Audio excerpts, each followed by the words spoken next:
രാജ്യത്തെ നടുക്കിയ ടി.വി.കെ. കരൂർ റാലി ദുരന്തത്തിൽ DMKയും കോൺഗ്രസും വിജയിയെ കുറ്റപ്പെടുത്തുമ്പോൾ കരുതലോടെ പ്രതികരിക്കുകയാണ് BJP. വിജയിയുടെ പേര് പറയാതെയാണ് BJPയുടെ പ്രതികരണങ്ങളെല്ലാം തന്നെ. വിജയിയുടെ പേര് പറഞ്ഞില്ലെന്ന് മാത്രമല്ല, കരൂർ റാലി ദുരന്തത്തിൽ വിജയിയെ കുറ്റപ്പെടുത്താനും തമിഴ്നാട്ടിലെ BJP നേതാക്കൾ തയ്യാറായിട്ടില്ല. ടി.വി.കെ.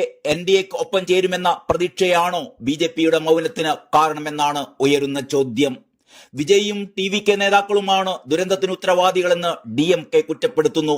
ആൾക്കൂട്ട ദുരന്തം വരുത്തിവെച്ച വിജയിയെ അറസ്റ്റ് ചെയ്യണമെന്ന് കോൺഗ്രസും ആവശ്യപ്പെടുന്നു.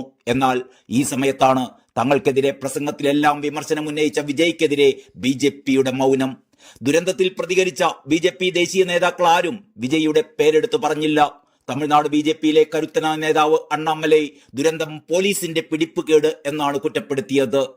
BJPയുടെ തമിഴ്നാട് വിശാല പദ്ധതിയുടെ ഭാഗമാണോ ഈ മൗനമെന്നാണ് ഉയരുന്ന ചോദ്യം. എന്നും BJPയുടെ സ്വപ്നഭൂമിയാണ് തമിഴകം. തമിഴ്നാടിന്റെ പാരമ്പര്യം പേറിയ ചെങ്കോൽ കയ്യിലെടുത്ത മോദി തഞ്ചാവൂരും രാമനാഥപുരവും രാമേശ്വരവും ഉൾപ്പെടെയുള്ള ക്ഷേത്രങ്ങളിൽ പലതവണ സന്ദർശിക്കുകയുണ്ടായി. ഉപരാഷ്ട്രപതിയായി തമിഴ്നാട്ടിൽ നിന്നുള്ള ആളെയും അവരോധിച്ചു. ഇനി എന്താണ് തമിഴകത്ത് സംഭവിക്കാനിരിക്കുന്ന രാഷ്ട്രീയ നാടകങ്ങൾ? കാത്തിരുന്നു തന്നെ കാണണം. രാജ്യത്തെ നടുക്കിയ ടി.വി.കെ. അധ്യക്ഷൻ വിജയിയുടെ കരൂർ റാലിയിൽ ഇന്നലെയുണ്ടായ വൻ ദുരന്തത്തിൽ തിക്കിലും തിരക്കിലും പെട്ട് 39 പേരാണ് മരിച്ചത്. 111 പേരാണ് പരിക്കേറ്റ് ചികിത്സയിലുള്ളത്. 10 പേരുടെ നില അതീവ ഗുരുതരമായി തുടരുകയും ചെയ്യുന്നു. 1.5 വയസ്സുള്ള കുഞ്ഞുൾപ്പെടെ 9 കുട്ടികൾക്ക് ജീവൻ നഷ്ടപ്പെട്ടു. ഒട്ടേറെ കുട്ടികളെ കാണാതായി എന്നും റിപ്പോർട്ടുകളിൽ പറയുന്നു. ഈ സാഹചര്യത്തിൽ ടി.വി.കെ. നേതാവായ വിജയ്ക്കെതിരെ കേസെടുക്കാൻ സാധ്യതയുണ്ടെന്നാണ് ഏറ്റവും ഒടുവിലായി വരുന്ന റിപ്പോർട്ടുകൾ. 2024 ഡിസംബർ 4 ഹൈദരാബാദിലെ സന്ധ്യ തിയേറ്ററിൽ പുഷ്പ 2 ദ റൂൾ എന്ന സിനിമയുടെ പ്രീമിയറിനിടയിലുണ്ടായ തിക്കിലും തിരക്കിലും ഒരു സ്ത്രീ മരിച്ച സംഭവത്തിൽ തെലുങ്ക് നടൻ അല്ലു അർജുൻ അറസ്റ്റിലായത് ഈ സാഹചര്യവുമായി സാമ്യമുണ്ട്. ഡിസംബർ 13 അല്ലു അർജുനെ അറസ്റ്റ് ചെയ്തത്.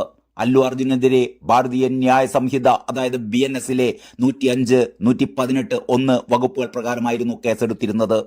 BNS സെക്ഷൻ 105 പറയുന്നത് കൊലപാതകത്തിന് തുല്യമല്ലാത്ത നരഹത്യ.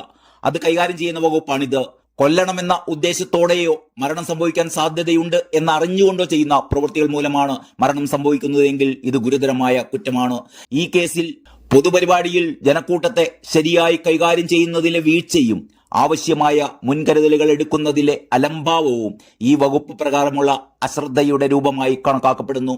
ഈ വകുപ്പ് പ്രകാരം കുറ്റവാളികൾക്ക് ജീവപര്യന്തം തടവോ അല്ലെങ്കിൽ 5 മുതൽ 10 വർഷം വരെ തടവോ ലഭിച്ചേക്കാം. പിഴയും ഈടാക്കും.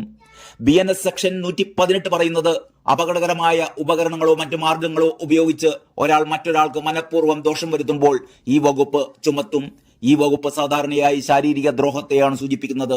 എന്നാൽ ഇവിടെ ജനക്കൂട്ടത്തിന്റെ അപകടകരമായ സ്വഭാവം, മതിയായ നിയന്ത്രണ നടപടികളുടെ അഭാവം എന്നിവയെല്ലാം ഈ വകുപ്പ് ചുമത്തുന്നതിന് കാരണമായേക്കാം.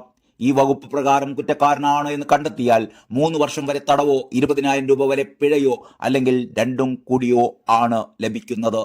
കരൂർ ദുരന്തത്തിന് വിജയ് ഉത്തരവാദിയായി കണക്കാക്കപ്പെടുകയാണെങ്കിൽ അദ്ദേഹത്തിനെതിരെ BNS സെക്ഷൻ 105 പ്രകാരം കേസെടുക്കാനും അറസ്റ്റ് ചെയ്യാനും സാധ്യതയുണ്ട് എന്ന് തന്നെയാണ് നിയമവൃത്തങ്ങൾ പറയുന്നത്.